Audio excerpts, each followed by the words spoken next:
ആവേശത്തോടുകൂടി fry പാനിലിട്ട് എന്താണ് ഇളക്കി മറിക്കുന്നതെന്ന് എല്ലാവരും ചിന്തിക്കുന്നുണ്ടാവും കേട്ടോ.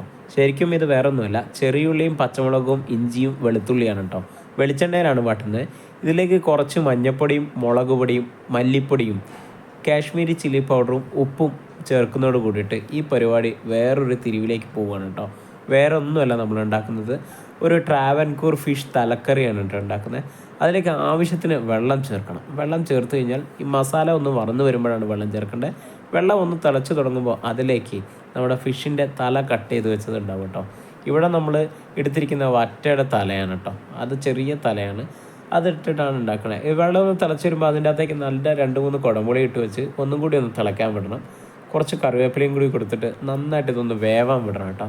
ഒരു ആവറേജ് വേവായി തിരിയുമ്പോൾ ഇതിൻ്റെ അകത്തേക്ക് കുറച്ച് തേങ്ങാപ്പാൽ ഒഴിക്കണം. ചെറുതായിട്ട് മാത്രം തേങ്ങാപ്പാൽ ഒഴിച്ചാൽ മതി. ഒരുപാട് തേങ്ങാപ്പാൽ ഒഴിച്ച് കഴിഞ്ഞാൽ തലയുടെ ഒരു ഫീലിംഗ് കിട്ടില്ല കേട്ടോ. ഇനിയാണ് നമ്മുടെ താരം വരാൻ പോകുന്നത്. 4ആയിട്ട് കീറിയ മുരിങ്ങക്കായ എടുത്തിട്ട് അത് ഇതിൻ്റെ അകത്തേക്ക് ചേർത്ത് കൊടുക്കണം കേട്ടോ. നല്ലതാണ്, കൊഴുപ്പിനും നല്ലതാണ്. അതുപോലെ ഇതിൻ്റെ ടേസ്റ്റ് തന്നെ ഒന്ന് മാറിക്കിട്ടും കേട്ടോ. മുരിങ്ങക്കായ് ഒന്ന് വറ്റി വെന്ത് വരുമ്പോഴേക്ക് ഈ കറിയുടെ ഫോർമുല തന്നെ ഒന്ന് മാറിപ്പോവും. അതിൻ്റെ അകത്തേക്ക് കുറച്ച് പച്ച വെളിച്ചെണ്ണ കൂടി ചേർത്തിട്ട് വല്ല അപ്പത്തിൻ്റെയോ ഇടിയപ്പത്തിൻ്റെയോ ഒക്കെ കൂടെ കഴിക്കുമ്പോൾ ഉണ്ടല്ലോ, എൻ്റെ പൊന്നു സാറേ, ചുറ്റുമുള്ളതൊന്നും കാണാൻ പറ്റില്ല എന്ന് പറഞ്ഞ അവസ്ഥയാണ്. അപ്പം ഇന്നത്തെ ട്രാവൻകൂർ മുരിങ്ങക്കായ് ഫിഷ് കറി എല്ലാവരും ഒന്ന് ട്രൈ ചെയ്ത്